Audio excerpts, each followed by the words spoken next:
साकार केला आणि येथूनच नंतर मातेचे अनंत रूप प्रकट झाले।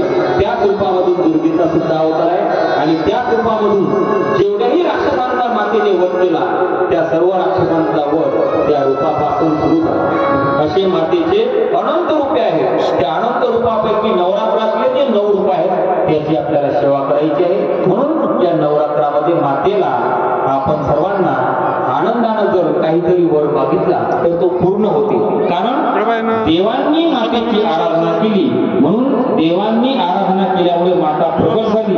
आपण जर मातेची आराधना केली तर नक्कीच ती माता आपल्या जीवनातलं दुःख दूर केल्याशिवाय राहणार नाही, आपल्या कृपा केल्याशिवाय राहणार नाही। म्हणून 9 दिवस पर्यंत त्या मातेची आराधना करा, त्या मातेची सेवा करा, तुमच्या जीवनातलं दुःख दूर केल्याशिवाय राहणार नाही।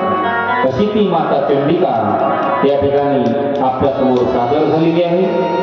अनुश्री शेवटकर चंडिका मातेच्या रूपामध्ये आपल्या समोर आहे आणि दोन्ही चंडमुंड जे आहेत यांचे नाव मी थोड्या वेळाने सांगतो, कारण ते नाव सांगायच्या अगोदरच बळवले।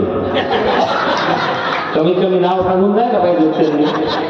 पण असो, दोन्ही राक्षसांचा वध माता राणीने केला आणि येथून मग सर्व दैत्यांचा संहार करण्याकरता ती माता झाली।